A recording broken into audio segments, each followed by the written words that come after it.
Pride is one collective story of joy and celebration. Celebrate, honestly. Have a good time. Excited to be around other people who are like me. It's just really cool being able to be near and surrounded by all these different beautiful people, all here and passionate about themselves. There are so many people in the world who need to see that it's safe to be here. It's really important that we gather and show strength and show unity. Colorful, happy, good vibes. I'm so proud and excited to be here with the people of Denver and really the whole state and the whole region. It's just exciting for me to be able to come out here this year and explore and get to see all the beautiful people celebrating Pride. Good evening, and thank you for joining us for this Denver 7 special Denver Pride. I'm Lisa Hidalgo, and I'm here at the Center on Colfax, where the staff works tirelessly throughout the year to get ready for 500,000 people to converge right here on Colfax for the parade. Denver 7 is a proud sponsor, and tonight we're going to give you an inside look on everything that they do here at the center. It was just this last weekend that we had all of those people converging here on Colfax, those of all ages, to celebrate love. The theme for this year's Pride Fest was Be Proud Out Loud. Our Denver 7 team walked proudly in the parade. It was a day full of dancing, laughing, and just being surrounded by love. This year, the Center on Colfax welcomed a number of Grand Marshals to lead the parade. One of those Grand Marshals was a group of Club Q survivors. Denver 7's Colette Bordelon spoke with some survivors about what it meant to play such an integral role in the parade. We are here and we are not going anywhere. Pride Month. You're free to step out proudly in public and say, this is who I am. Is a statement. It's a rebellion, but it's also a celebration of how far we've come. And a reminder of the work that still needs to be done. Things were so simple in November, and then suddenly they weren't simple at all anymore. It's been a very different Pride Month for Michael Anderson. Now I have this hypervigilance and hyper-awareness, which I don't know if that'll ever go away. He moved from Florida to Colorado and was working as a bartender at Club Q. I felt safe here. I felt comfortable. I felt like I could be myself without fear of violence or bullying or discrimination. Trying to restore that idea of safety, that idea of, I'm not going to be harmed when that's so hard to do because someone literally tried to kill me and everybody else in that club. The mass shooting at the Colorado Springs bar killed 5 people. The heart and soul of Club Q, of course, being Derek and Daniel. And then we've got Ashley Powell, Raymond Green Vance, and Kelly Loving. In spite of the fear, Anderson has been going to Pride celebrations throughout the country. Denver's our last Pride for the month of June. A parade that will be particularly special. We have decided to honor survivors of Club Q as Grand Marshals in the parade this year. Anderson says he's invited the survivors and victims' families to join the group. And it's going to be a beautiful display, I think, of strength, of just vigilance, of fighting back and not being afraid. Because the point of Pride. Club Q is not going anywhere. The survivors of the shooting aren't going anywhere. We're not cowering in fear. Is that love always wins. Colette Bordelon, Denver 7. The other Grand Marshals of the parade included the Imperial Court of the Rocky Mountain Empire, which is the oldest LGBTQ organization in Colorado. Inside Out Youth Services Transparenting Group, which is a support group for trans and non-binary people in Colorado Springs. Outgoing Denver City Councilwoman Robin Knich, who was the first out LGBTQ city council member, and P-Flag Denver, which provides education and advocacy to help the LGBTQ community. We want to thank all of our Grand Marshals who led the way for this year's parade. We want to spend the next half hour showing you all of the amazing resources that the Center on Colfax provides. We'll start right here in Rainbow Alley, which provides support for LGBTQ youth. Here's Denver 7's Rob Harris.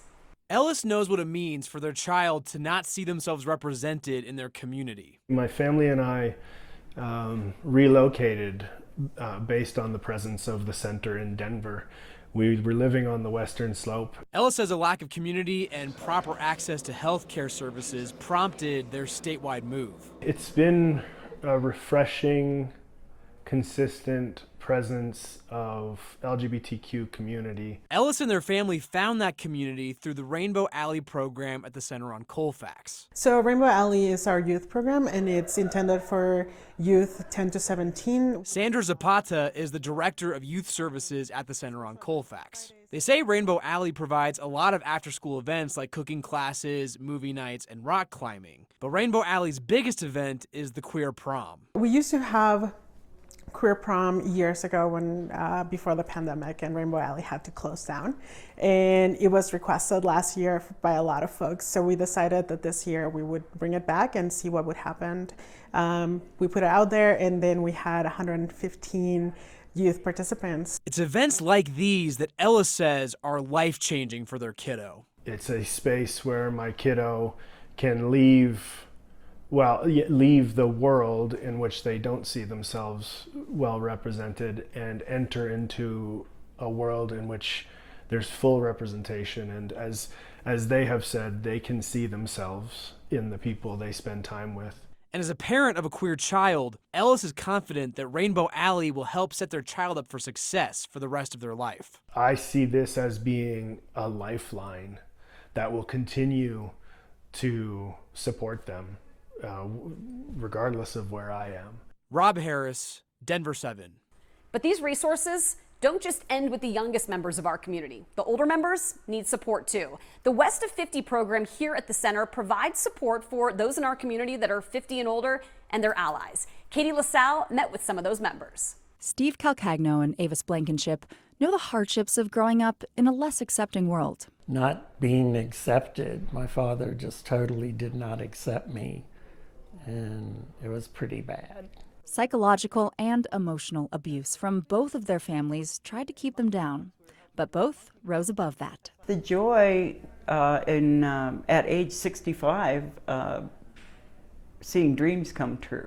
Steve and Avis both dedicate most of their time now to the West of 50 program at the Center on Colfax. It's such a great opportunity to be able to work in this position and with this community. One of the most awesome opportunities is to be able to engage this population and learn from and work with them and hear their stories. Jason Eaton Lynch is the Director of Elder Services at the Center on Colfax. He says the West of 50 program provides a sense of community for LGBTQ+ individuals over the age of 50. We have Telling Your Story, we have a men's coffee group, we have Older, Wiser, Sexually Smarter, we have Silver Sneakers Yoga, we have movement classes, we have meditation. For Steve, the West of 50 program offers him a chance to stay active in his community. If I wasn't showing up here, I would be sitting at home, just sitting at home, which I like to get out and walk, and this is a great place to walk too.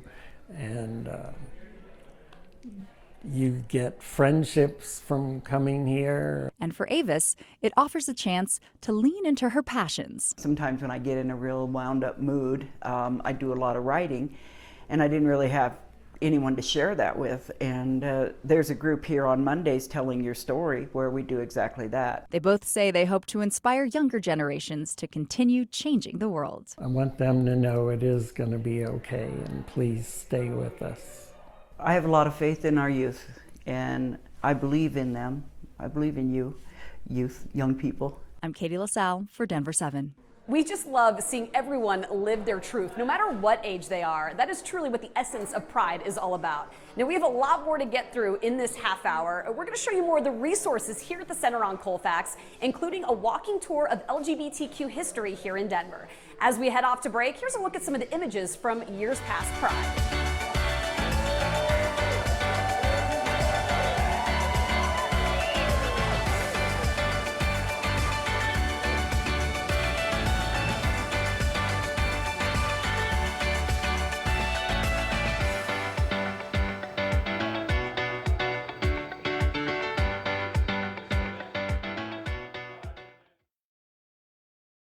To our Denver 7 special, Denver Pride. I'm Lisa Hidalgo. Pride Month is coming to an end, but places like this, the Center on Colfax, want you to know that you can be proud of your identity all year long. They offer some amazing programs like the transgender program. Denver 7's Ann Trujillo takes a closer look at it.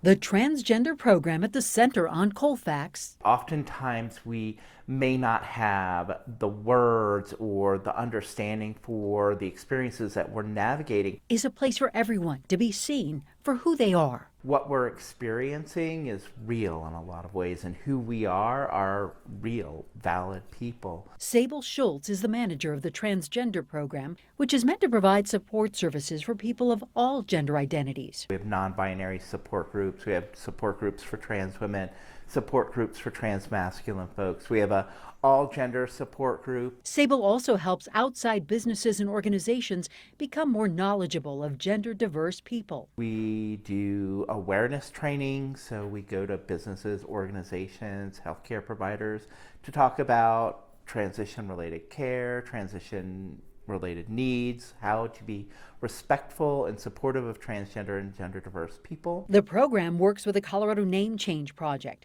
writing referrals for different nonprofits across the state. In March, the Center on Colfax held events to commemorate Transgender Day of Visibility. Sable says her team is looking ahead to their next big event come fall. One of the biggest one is going to be Transgender Day of Remembrance, where we remember transgender and gender diverse folks who lost their lives due to violence. Ann Trujillo, Denver 7.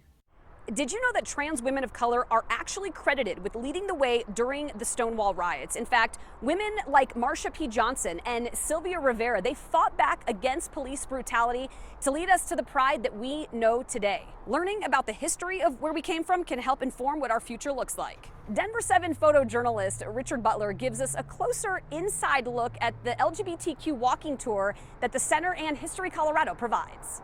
How many of you are familiar with Capitol Hill history or the history of Denver? Tonight's tour is going to take us through a lot of queer history. What is the name of the house behind us? The Molly Brown House Museum. This is the home of Margaret Brown from when her family moved in here in 1893, and then she owned it until her death in 1932.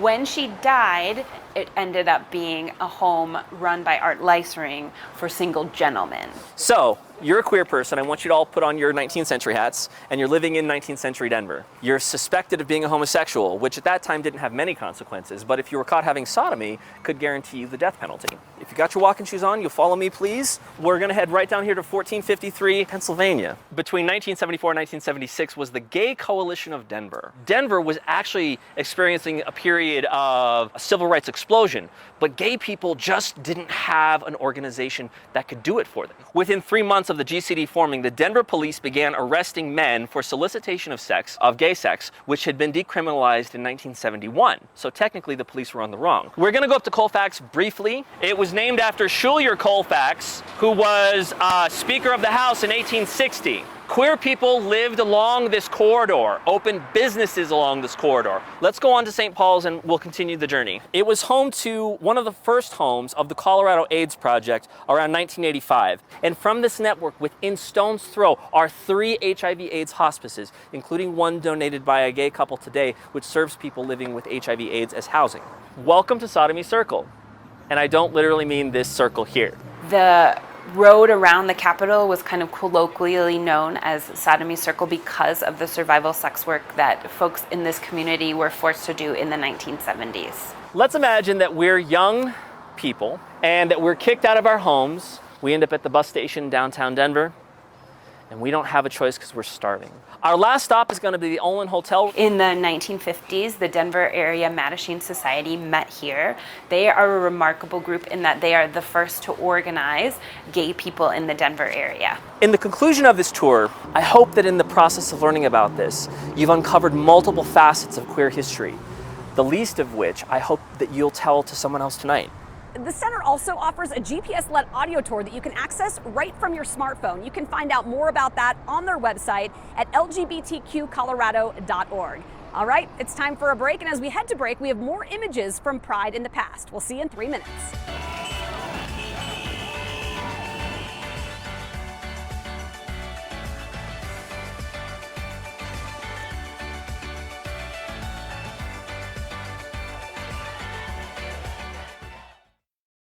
Did you make it down to the Pride Fest in Denver's Civic Center Park last weekend? If so, then you may have seen this big art installation.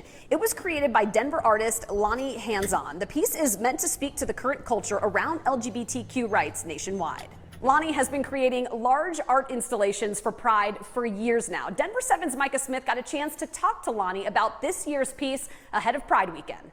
I'm here with artist Lonnie Hands-On, and Lonnie, you've been creating installations for Pride for a few years now, but you're willing to give us a sneak peek of what you've got cooking this year. Share some of the details about the inspiration behind this latest installation. Well, you know, every year we look at the world and see what's going on, and right now we're in a very divided, horrible place in some ways, and people getting really upset about what people wear or what they look like or how they walk or talk or read.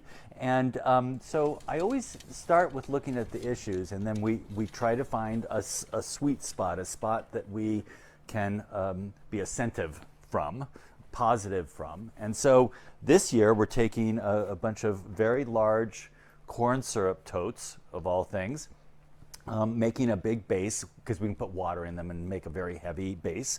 And we're covering them with all the protest signs that we have to use today. So drag is not a crime, Black Lives Matter, trans rights are human rights, no human is illegal. All the things that we're still fighting for 50 years or 60 years later, and that becomes the background. And then above that and blasting above all of that is love, is love, is love, is love. So we start from a base of fairly serious stuff, and then we rise 28 feet up into the air with silk flags. So it's sort of a vertical rainbow. Wow.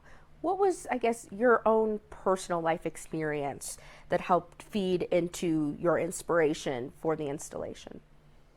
Well, you know, I'm in my 60s now, and so my experience over the years has been different than what it is today. Today, things are much more open and much more normalized, and so I would say that, you know, I was very, very closeted for a lot of my career for good reasons, and it's nice to be getting a little older and a little more out and being able to contribute back to the community. We talked a little bit about some of your installations being a bit prophetic. You made a cake, a wedding cake a few years back. Yeah. Describe that for our viewers and listeners. Well, it was called Equality Cake, and it was a 24-foot wedding cake that sat on a cake stand that was covered with the 1138 rights and responsibilities of marriage, and that we happened to do that 4 days before the Supreme Court rendered opinion and made equality in marriage the law of the land. And then my husband and I were able to get legally married the next year. So that was exciting. Unfortunately, the second year was the Orlando Memorial because of the massacre in Orlando. We've done things on equal access. Shrine to Humanity was about spirituality in the community. So we try to pick a different angle. So the 50th anniversary of Stonewall was 3 years ago, and we celebrated moments, both positive and negative moments, of the civil rights movement. And so we try to buy into the theme and still create something that is beautiful and assentive for the hundreds of thousands of people that come out to Pride. Serious yet uplifting things happening here. What do you hope people take away from this year's installation as they view it, walk around it, maybe even interact with it? Well, we do see that people take a lot of pictures at Pride, and I hope that people will, accept, there's, the old. I think it's Buddha. Participate joyfully in the sorrows of the world. The world is a sorrowful place. It always has been, and maybe it always will be. But it's the idea is to try to participate joyfully in that. And you see with today's Pride that it's a family event. It's several 100,000 people coming together.